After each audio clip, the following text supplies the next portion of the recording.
This is zebracode.io, and we are in Lesson 6, the homework problems. And just to review, in Lesson 5, we learned about iteration, and in Lesson 6, we learned about branching. And when we put those two concepts together, we can solve some very complex problems. So we're going to be looking at number 7 here. Write a program called Factors that prompts the user to enter an integer between 100 and 10,000. The program calculates and prints all factors for the number entered. So what are some strategies? Always, number one, we want to start off small and then work out bigger. But let's go ahead and start working on this problem. I'm going to start by doing this problem in our pythonanywhere.com integrated development environment, which is on the browser. Again, we can alternate between using browser-based Python and our Python that we've downloaded. So I'm going to go to my homework folder, lesson 6, and I'm going to create a file called pb7, problem7.py, and I'm going to store all my code here. So write a quick comment here, user enters number, and then we're also going to find all of the factors for that number. And as before, we should have two tabs open, one where we type our code in using the text editor, and another one where we execute our code. So the first thing is we're going to write num is assign the value of input, enter an integer between 100 and 10,000. Now, there's no problem. We can actually enter a bigger number or a smaller number, but we're just trying to get a range of what we want to be able to solve here. Now, since the num is now a variable, it comes in as a string, I need to convert it to an integer. And then I can use iteration, or a for loop, for I in range. And I'm going to go from, where do I want to start from? Well, I really want to start from 1 because I'm looking for factors, and factors are going to be all numbers in which are evenly divisible by that number. So we can go from 1 to the num, and then we need now is a variable called factor, and we don't know, we haven't learned about lists yet. So another way we can store data, and as we find it, so to speak, as we iterate through the loop and we find another factor, we can store it as a string and then concatenate it together. And we've done something like that before when we concatenate strings. Now, as we iterate from 1 all the way up to the number, we need to check if we have a factor. Now, a factor, for example, a factor of 10 is 2 and 5 because they are evenly divided into 10. So how do we do that? We use modulus.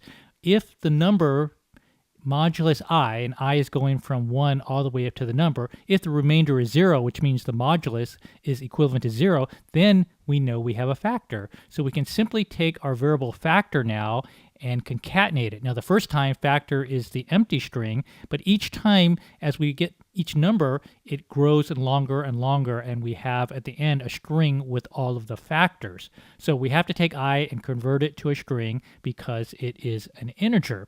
So this line of code here, are these just handful of lines of code, should go through and find all of our factors. So the next thing we can do is save it and test it. To test our program, we go to our second browser window and we open up a console, and we're going to open up a bash console. Now, once the bash console loads, we can navigate to our file and then execute the file. First, we cd into our homework folder and then into lesson 6, and now we type Python 3 pb7, that's the name of our script, .py, and it's going to execute the file. We can enter a number between 100 and 10,000, and notice after we enter 100, we don't get any response. So we look at the code, and we haven't told it to print anything or to output anything, and so we can simply print factor here and see what results we get. Now, we print the factor after we've executed out of the loop or broken out of the loop, and that's why it's not indented at all. Let's change it to factors. That's to be a little more descriptive because we're going to have multiple factors in this problem. So let's run the code again, and let's enter 100 and see what we get. And we get this long, big mess of a number, and really, this is correct, though. The first number is 1, and then 2, 4, 5, 10, 20, and we can see that we're actually getting the numbers, but everything is just jumbled up as one giant number. And so what we can do is add an additional concatenation, and we can concatenate a comma through each iteration that we find a factor. So now it's going to look a little bit cleaner. Let's enter 100 again, and we get 1, 2, 4, 5, 10, 20, 25, and 50. So this looks really good. The only thing we need to add is we need to add the number itself, the 100. And so we can do that by concatenating at the very end. When we're printing a number, we're going to print factors concatenated with, we have to convert it again to a string, and the num value, because num is holding our actual value. And we can even make this a little bit nicer by concatenating a message in front of the text that we're outputting. The factors are, and then can take that string and concatenate it with all the factors that we found, and then concatenate it finally with the last number at the very end.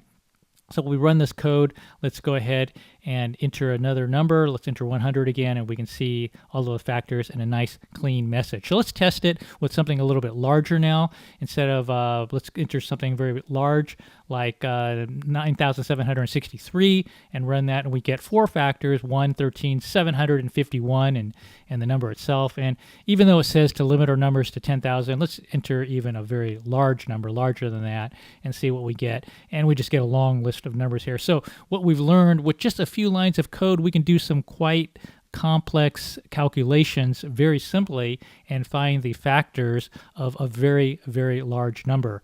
This is zebracode.io. We're learning first about iteration and then branching, and when we combine those two, we can really build some powerful programs and do some intense calculations. Go ahead and try the other homework problems and get more practice with branching and iteration.